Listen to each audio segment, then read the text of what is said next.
Tonight on Y News. The DNR calls on Metro Manila local officials to pass an ordinance on water conservation as Angat Dam water nears critical level. Agriculture Secretary Manny Piñol denies persuading Recto Bank fishermen to change their narratives on the West Philippine Sea elision. South-Link Expressway connecting the cities of Taguig and Parañaque set to be opened on July 23. And veteran Filipino actor Eddie Garcia passes away at the age of 90. Good evening.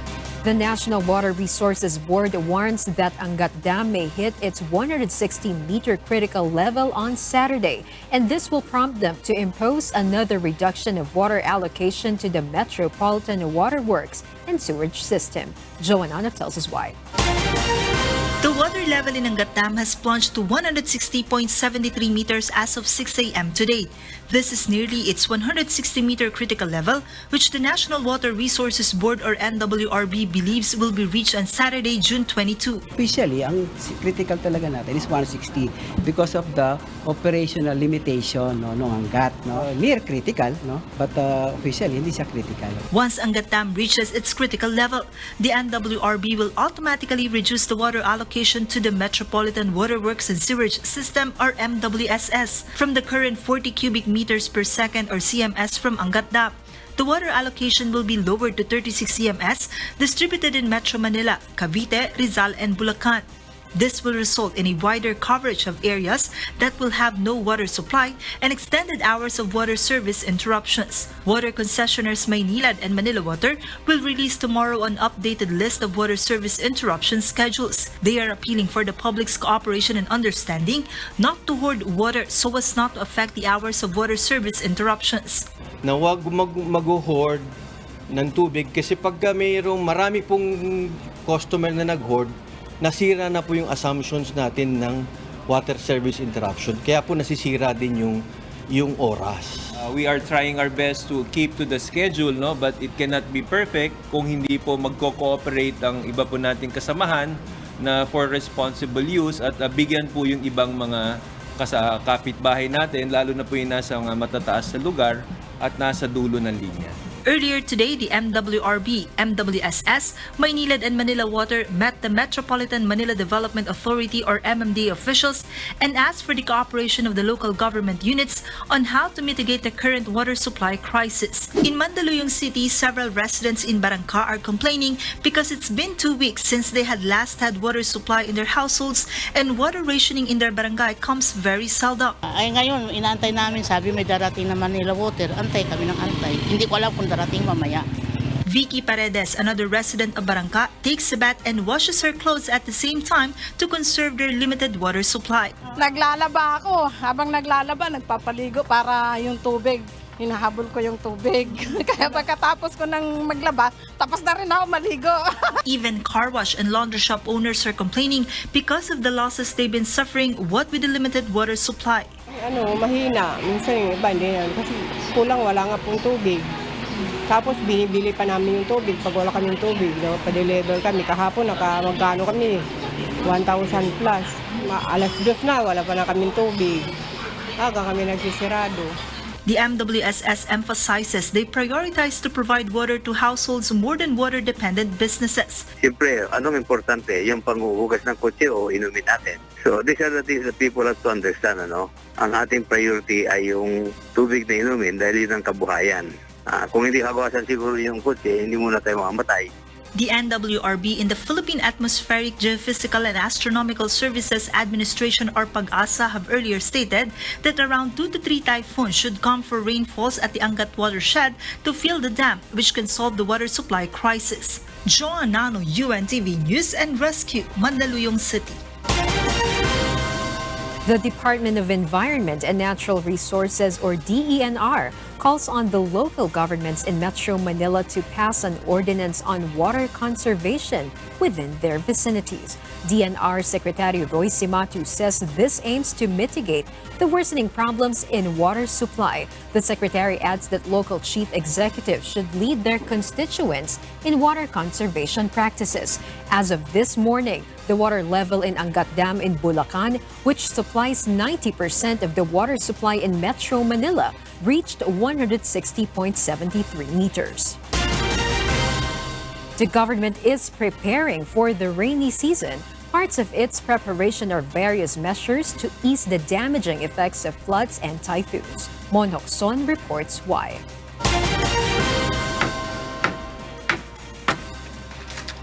Manila City government personnel demolished houses beside the Magdalena Creek earlier today. Residents need to be relocated because of the risk of living beside the creek, especially during the rainy season. The Pasig River Rehabilitation Commission is leading the relocation efforts. We are saving the lives of 270 families from living in dangerous living conditions like what we see here in Estero de Magdalena. And also, sa paparating na tag-ulan, we're hoping that they will not be affected by the impact of the rainy season. Informal settlers will be relocated to Trece Martires in Cavite. Gutom yan, walang hanap buhay doon. So anong ginagawa? Balik kami sa Maynila para maghanap buhay. Pero yung bahay doon? Ano yun? Umuwi lang kami doon. Dredging activities to make rivers deeper are also part of the preparation for this rainy season. Rivers and creeks overflow during heavy rains because the water cannot flow freely towards the Manila Bay.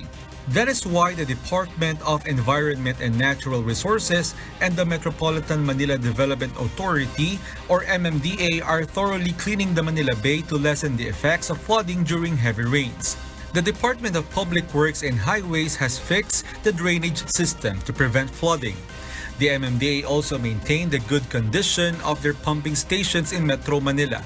Pumping stations help ease flooding in flood-prone areas.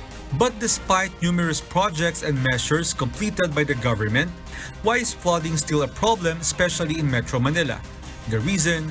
Garbage that clog creeks and waterways. This creek has been stagnant because of piles of garbage clogging it.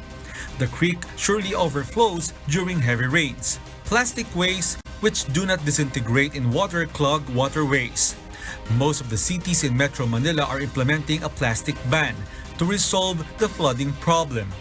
In the Philippines, 2.7 million tons of garbage are plastics, and 20% of these leak into the ocean and rivers. Monhok Son, UNTV News and Rescue, Manila. Department of Health Secretary Francisco Duque III on Thursday said retired military General Ricardo Dick Morales has been tapped to lead the Philippine Health Insurance Corporation, or PhilHealth. Morales was earlier appointed by President Rodrigo Duterte as member of the Metropolitan Waterworks Sewerage System, or MWSS Board of Trustees. He will replace PhilHealth Acting President Dr. Roy Ferrer, who resigned last June 11 along with other officials upon the order of the president. Duterte earlier asked several PhilHealth officials to resign to allow the agency to have a clean slate following the alleged funding of dialysis treatment for already deceased patients. PhilHealth reportedly lost around 300 million pesos to bogus insurance claims by a dialysis clinic. Duque did not say when Morales will assume his new position. Malacanang also has yet to release Morales' appointment paper. A new expressway linking C5 Road to Cavite's Coastal Expressway that will ease the traffic woes of thousands of Parañaque residents opens next month. Vincent Arboleda will tell us why. A solution to the traffic woes of both passengers and motorists in the south of Metro Manila. A portion of the C5 Southlink Expressway is scheduled to open by July. The Department of Public Works and Highways, or DPWH, sees the expressway as one that will provide fast and convenient travel for Parañaque residents who have long been restricted by the congested roads and slow travel to and from the city. Usually, yung mga taga-South, kung pupunta sa C5, iikot pa sila eh. it would take 45 from R1. You have to pass through a portion of EDSA, going to Taft, ikot ka pa. Pero ngayon, diretso na. Yung 7.7 kilometers, it's ibig sabihin less than siguro 10 minutes, you'll be from coastal to C5. The 2.2-kilometer segment 3A1 that spans CP Garcia in Taguig City to Sucat in Parañaque City will also benefit travelers from Taguig, Makati, Pasay, Pasig, Quezon City, and northern areas of Manila, Las Piñas, and Cavite Province. Public Works and Highway Secretary Mark Villar says the new road is just one of the many projects of his department to lessen traffic problems. Ito, may portion ng EDSA na mababawasan ng traffic. Meron pa kami. Marami pa kaming bala, marami pa kaming project. So, yung decongestion of EDSA, I'm very confident kami na mangyayari po in the near future. Very malapit na po. Secretary Villar adds the 3-lane C5 link can withstand strong earthquakes. Ito po ay seismic rated, so earthquakes up to kahit hanggang 8 kaya niya. But of course, may programa din kami sa DPWH para sa lahat po ng public infrastructures para maging seismic rated. Vincent Arboleda, UNTV News and Rescue, Philippines.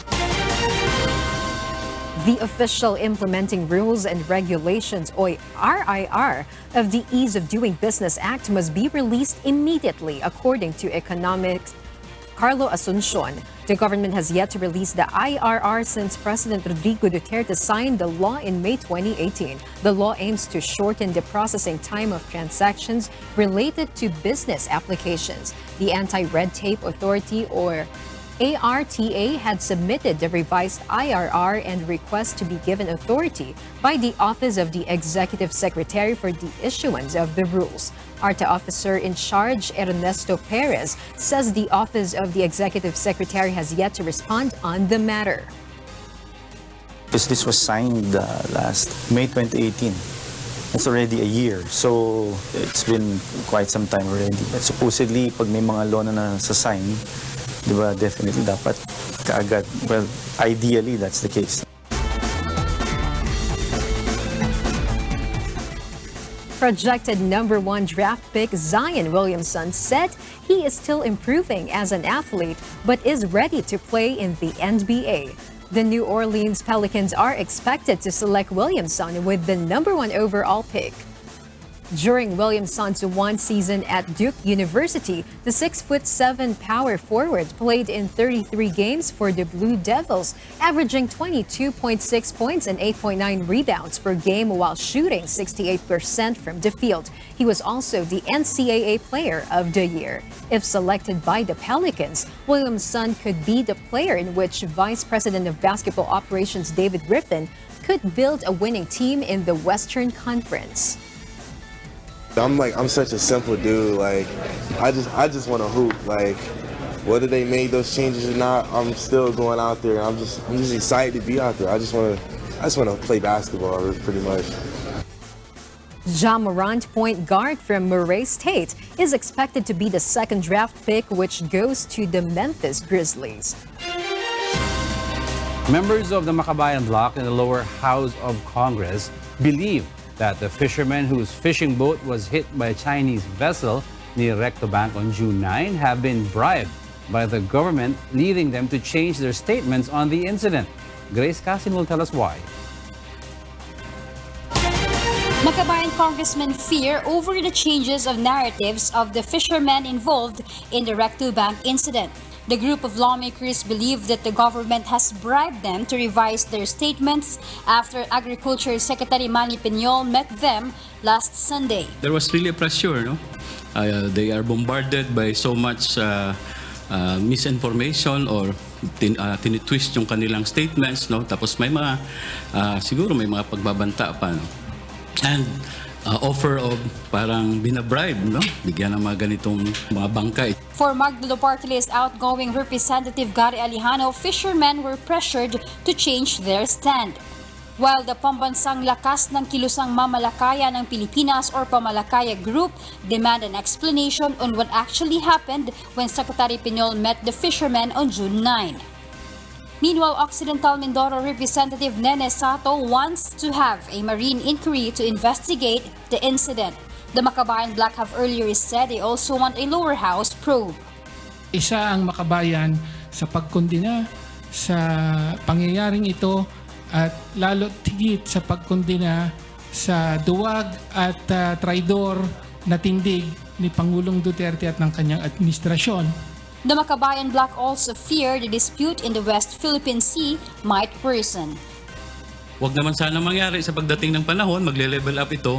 Hindi na lang banggain yung ating mga bangka ng ating mga mangisda, kundi baka paputukan na sila. No? Grace Casen, UNTV News and Rescue, Taguig. Agriculture Secretary Manuel Piñol on Thursday maintained that there was no bribery and intimidation during his meeting with Filipino fishermen whose boat was allegedly rammed by a Chinese vessel at the Recto Bank in the West Philippine Sea. In a statement, Piñol says there was no change in the fishermen's narratives, as some of them believe that the ramming was intentional while others believe it could have been accidental. As for the presence of police officers during Piñol's meeting with the fishermen, the Department of Agriculture or DA chief says he was not aware of it. He adds that he did not ask for security escorts. Junel Insigme, the captain of the fishing boat involved in the incident, has first said that a Chinese vessel intentionally rammed their boat near Recto Bank last June 9 and abandoned them after their boat sank. On Wednesday, however, Insigme said he is not sure about what really happened, triggering speculations that the government had coerced him and his crew into changing their story. The fishermen met with Piñol Sunday to discuss the government's assistance they will receive following the incident. Each of them was given a 30-foot fiberglass boat by the DA so they can fish again. Senator Francis Pangilinan appeals to the Philippine Coast Guard to escort Filipino fishermen when fishing in Recto Bank. The lawmaker in a statement says this is to secure their livelihood in the seas. For Senator Pangilinan, the Recto Bank incident has crushed the fishermen's dignity and rights anew. This statement comes after a Chinese vessel collided with a Filipino fishing boat on June 9 near Recto or Reed Bank in the West Philippine Sea. Members of Kappa Community Ministry take to the streets once again to hold protest actions against the Duterte administration. They insist their group is not involved in running a multi-billion peso investment scam. April Senadoza explains why. As part of their nationwide protest actions, some members of Kappa Community Ministry International Incorporated on Thursday afternoon trooped along Visayas Avenue in Quezon City to show their unity and to decry the closure of their group. Wearing white shirts, Kappa members held a noise barrage and unity walk because the Duterte administration seems to ignore their calls. Kappa member Bobby Gutierrez doesn't believe the allegations against their group, saying his family's living has improved since they joined Kappa. Iniling ko lang sana, maawa naman si Pres Duterte sa amin. Balik niya na yung Kappa. 1 million kami dito eh. Na doon lang umaasa sa binibigay ni Pastor Apolinario. The Philippine National Police says the group should observe discipline and orderliness in their protest actions. Ito naman peacefully, religious organization naman to. Hindi naman kami nanggugulo, wala naman kami nang didistorbo. It can be noted that on June 18, the Securities and Exchange Commission or SEC filed a criminal complaint against Kappa founder Joel Apolinario and 7 others before the Department of Justice due to violation of Republic Act No. 8799 or the Securities Regulation Code or SRC. Section 28 of the SRC prohibits any person from engaging in the buying or selling of securities in the Philippines as a broker, dealer, salesman, or associated person of a broker or dealer unless registered as such with the Commission. The SEC has approved the 30% interest of donations each Kappa member is supposed to receive is not true. The National Bureau of Investigation stands firm there is presence of investment activity within the group because of such interests. Meanwhile, Senator Sherwin Gatchalian wants a whole departure order to be issued against Apolinario and his cohorts. In a statement, the senators stressed the Department of Justice and the SEC must work double time in filing criminal cases against the CAPA founder and other officials. Gatchalian adds that based on their research, people commit fraud because few big scammers have been punished for violation of the SRC. But Mangahas maintains they are not evading the law. Hindi naman tumatakas. Actually, nag-aantay lang naman kami ng sagot o reklamo para makasagot kami. CAPA stands for Caboose Padatoon. April Senedoza, UNTV News and Rescue, Quezon City. The Commission on Elections says only one of the elected senators has not submitted his statement of contributions and expenditures, or SOSE. The poll body adds there is no questionable SOSE so far. Aiko Miguel explains why. 11 of the 12 elected senators in the 2019 midterm elections have submitted their Statement of Contributions and Expenditures, or SOSE, to the Commission on Elections, or COMELEC. Senator-elect Lito Lapid is the only one who has not yet submitted his SOSE, based on the poll body's Campaign Finance Office's report. COMELEC has set the deadline of submission of SOSE for June 13, but Lapid, being a winning candidate, can still submit until November or 6 months after proclamation. But according to COMELEC, his assumption of office will also depend on the Senate leadership once he fails to submit SOSE until the opening of the 18th Congress on June 30. Technically, dapat hindi sila makapag-assume ng office. But ultimately, it's the Senate leadership that will enforce that rule. No? COMELEC is still scrutinizing the submitted SOSE of the candidates. Senator-elect Christopher Bongo tops with the most expenses, followed by Senator-elect Francis Tolentino, re-electionist Grace Poe, Sonny Angara, and Cincho Villar. According to COMELEC, they have not yet seen any questionable SOSE of the elected senators, political parties, and party list groups. Wala pang namumuro, if that's your question. No? Wala pa tayong na-identify specifically na questionable submissions, and that's not really a surprise considering the number of submissions that we have and the volume of each submission, no? Gaano siya kapal. COMELEC say they will not set aside any questionable data on the SOSE, which include the candidates' expenses for online and social media advertisements. Aiko Miguel, UNTV News and Rescue, Manila. Taguig City Representative-elect Alan Peter Cayetano on Monday said he will respect the decision of President Rodrigo Duterte if he is not chosen to be the next House Speaker. Cayetano adds that his friendship with and loyalty to the President will be the same. Cayetano hopes the President will choose the next House Speaker to prevent the chaos that happened before and after his delivery of the State of the Nation Address, or SONA, in 2018. Forever, hindi naman pwedeng pag napagbigyan ka, good ka. Diba? I believe in him not because he supports me. I support him because I believe in him. So if it so happens that he doesn't give me the job that I desire, I still continue to believe in him.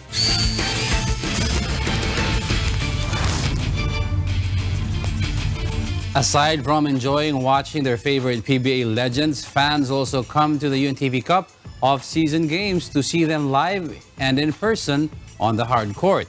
Meanwhile, the Philippines' original Tapal King, Philip Cesar, expresses support for the advocacy of the PBA legends face-off. Asher Kadapan Jr. explains why. Basketball fans cannot help but cheer for the joy of seeing the players they have loved in person. Players that have left a mark in the hearts of basketball enthusiasts.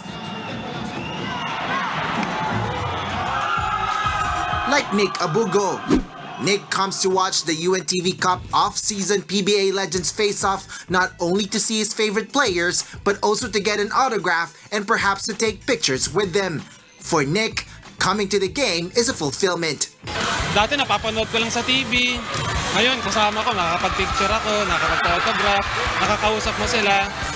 One of the PBA legends Nick has been waiting to see personally is the scholar and the original Tapal King, Philip Cesar. One of the PBA's 25 greatest players of all time, Cesar is the 1980 PBA Most Valuable Player and a Hall of Famer.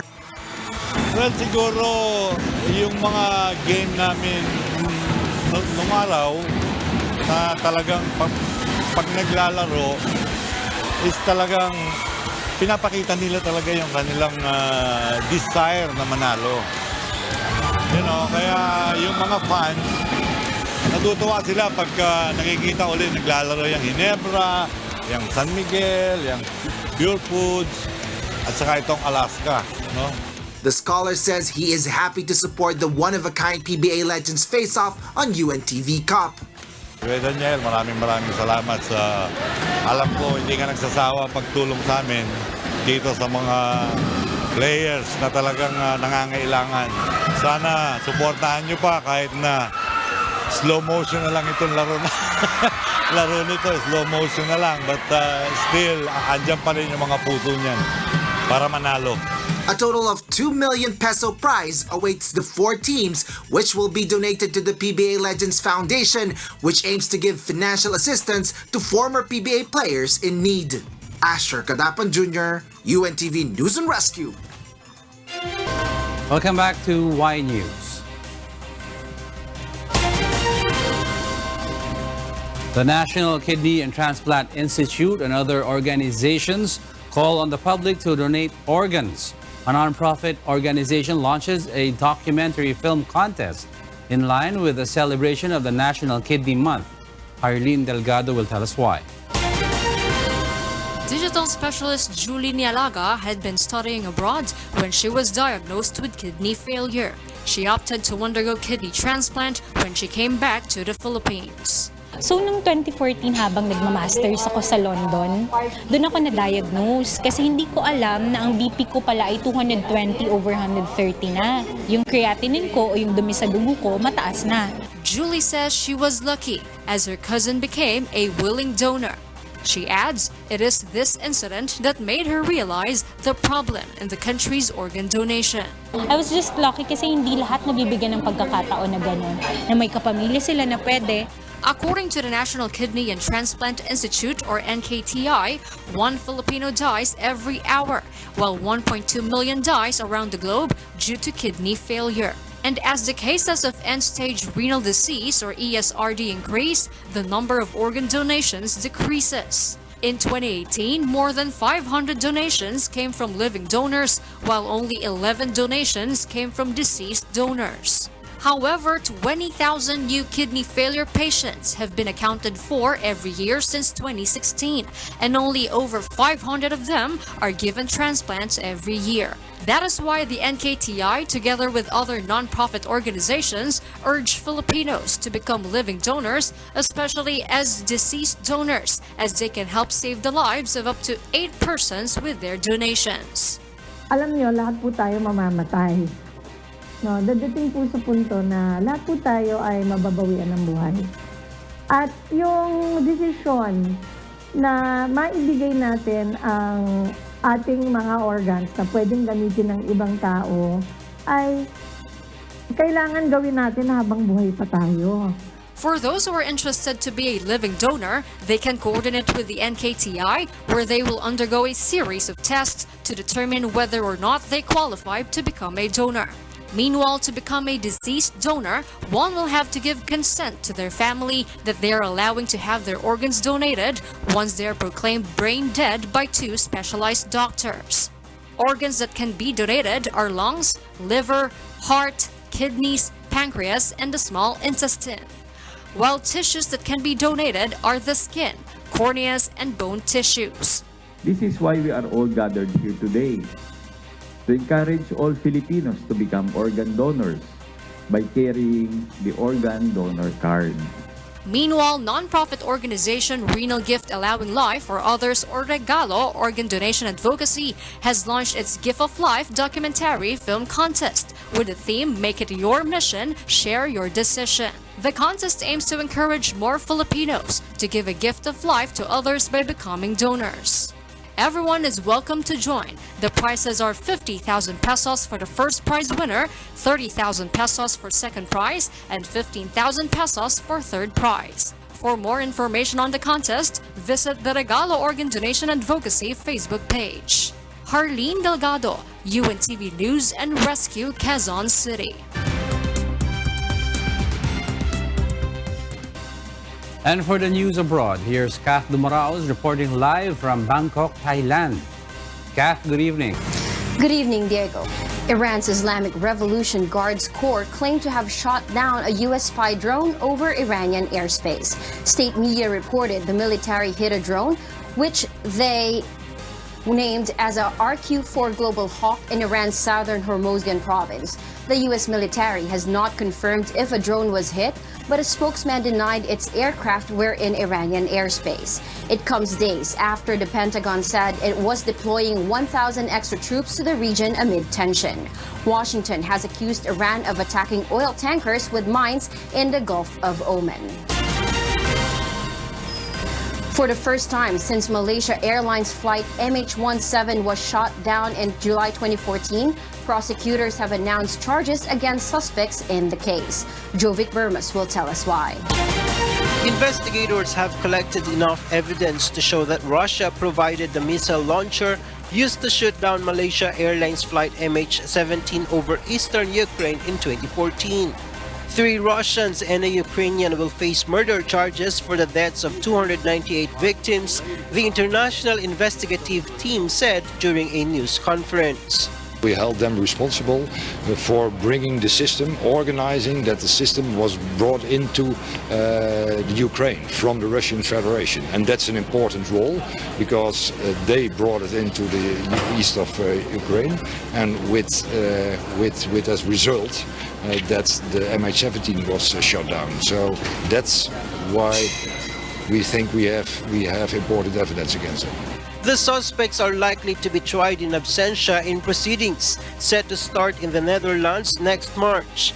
Dutch authorities said Russia has not cooperated with the inquiry and is not expected to surrender defendants. One day after 17th of July, they could have been in the position to tell us exactly what happened because they know. I'm sure they know what happened because a book Taylor from the 53rd Brigade has been used, and they know this. And they didn't give us this information, and I wouldn't call this cooperation. The Russian Foreign Ministry denied that it had not cooperated while saying on Wednesday the investigation was intended to damage Moscow's reputation. The Dutch-led international team named the 4 suspects as Russian Sergei Dubinsky, Oleg Pilatov, and Igor Girkin, as well as Ukrainian Leonid Kurchenko. It said international arrest warrants for the 4 had been issued.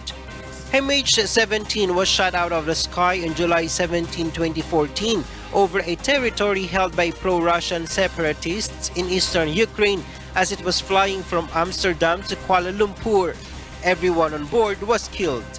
The joint investigation team formed by Australia, Belgium, Malaysia, the Netherlands, and Ukraine found that the plane was shot down by a Russian missile. Prosecutors have said the missile system that brought down the plane came from the Russian 53rd Anti-Aircraft Brigade, based in the western Russian city of Kursk. Last year, Russian President Vladimir Putin said Moscow was not to blame for what he called a terrible tragedy. A date for a trial had been set on 9th of March 2020. Jovic Burmas, UNTV News and Rescue.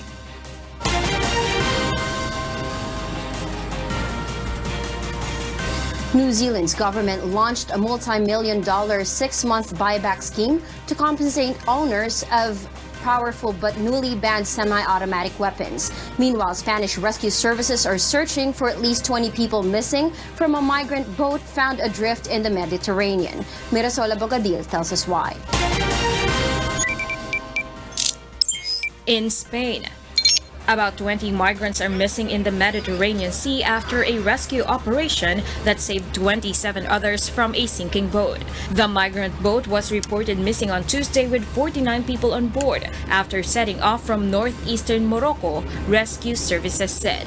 A passenger ship found the boat on Wednesday afternoon. The number of migrants arriving in Europe by sea, already declining steadily since 2015, has fallen further this year as the European Union focuses increasingly on border control. In Mexico, Rights groups on Wednesday raised concerns over Mexico's use of security forces to curb illegal migration after prosecutors said they were investigating the death of a young woman in an alleged shooting of Salvadoran migrants by police last week.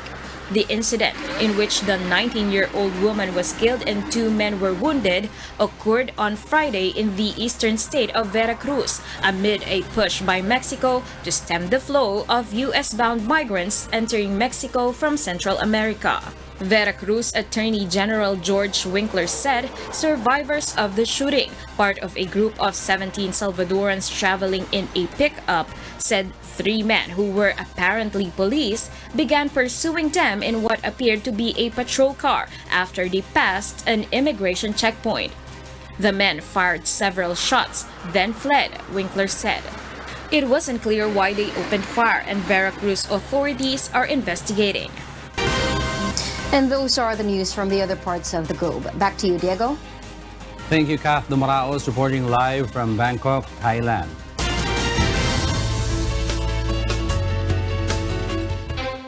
Students in Jarosław's technical school in Poland helped their classmate to be one step closer to reaching her goal of being a mechanic. Nina Armilio tells us why.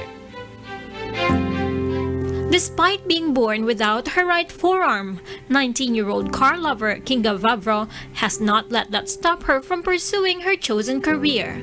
Her classmates at a technical school in Jarosław, southeast Poland, have used their tech know-how to design and 3D print a prosthesis for Vavro to help her achieve her dream of becoming a car mechanic.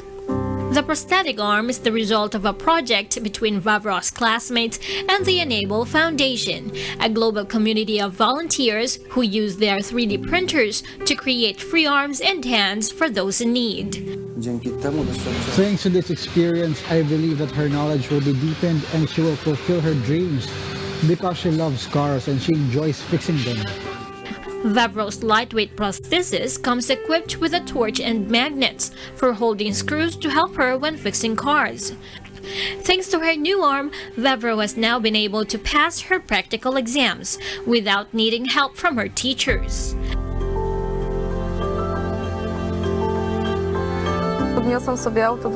During an exam, I had the car adjusted at the level where this arm was touching the exhaust and the other one was bent, and I passed, without any help from my teachers.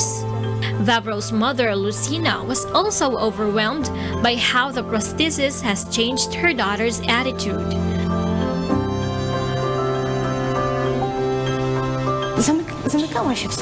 She used to close herself off. She had to work hard with psychologists. It really was a lot of hard work. Now, my child is smiling. My child is happy. She is going to fulfill her dreams. Vavro said her new prosthesis has given her more confidence and she feels more special having it. My colleagues from the project showed me how to stand, but I took the steps forward myself. Nina Armilio, UNTV, News and Rescue. Veteran actor and director Eddie Garcia died on Thursday, June 20. He was 90 years old. According to a Makati Medical Center bulletin, the award-winning actor died at 4:55 p.m. today. Garcia met an accident on the set of a TV series on June 8, suffering from severe cervical fracture. The actor was placed on DNR or Do Not Resuscitate status by his family this week. Meanwhile, showbiz personalities and politicians take to social media and pay tribute to Garcia. In her Twitter account, actress Heart Evangelista says she will miss her Tito Eddie, showing a picture of her together with Garcia and the late Senator Miriam Defensor Santiago. Actress Agot Isidro reminisces her time with the veteran actor and describes him as a tireless soldier. For singer-songwriter Ogie Alcacid, Garcia is one of the actors that simply gave his very best, no matter what role he portrayed. Garcia was born on May 2, 1929 in Sorsogon, Bicol. His showbiz career started in 1949 when he starred in the movie Siete Infantes de Lara. He won several awards, including a Gawad Urian Best Actor Award, which he won recently. And those are the reasons behind the news this June 20, 2019. On behalf of Alex Baltasar, I'm Angelo Castro III. And before we close, we will recap with today's significant soundbites. Because we need to know, we will always ask why. Good evening.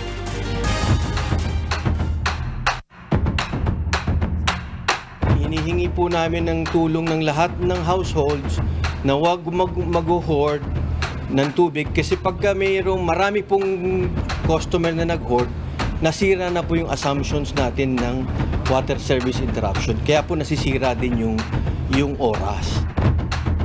Usually, yung mga taga-south, kung pupunta sa C5, iikot pa sila eh. It would take 45 from R1. You have to pass through a portion of EDSA, go into Taft, ikot ka pa. Pero ngayon, diretso na.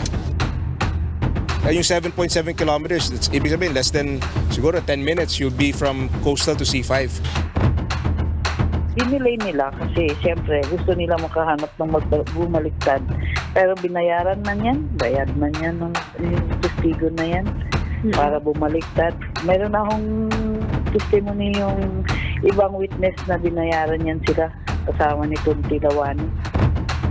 Meron pa palang nag-complain sa kanya na dalawang mga graduates doon sa ombudsman na ganun din ang nangyari na medyo nagalit yata at hindi yata na-control yung kanyang galit at naman-handle niya itong dalawa.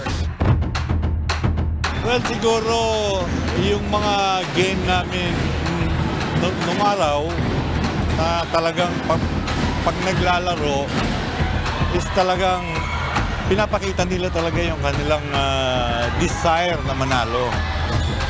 You know, kaya yung mga fans, natutuwa sila pagka nakikita ulit naglalaro yung Ginebra, yung San Miguel, yung Pure Foods, at saka itong Alaska.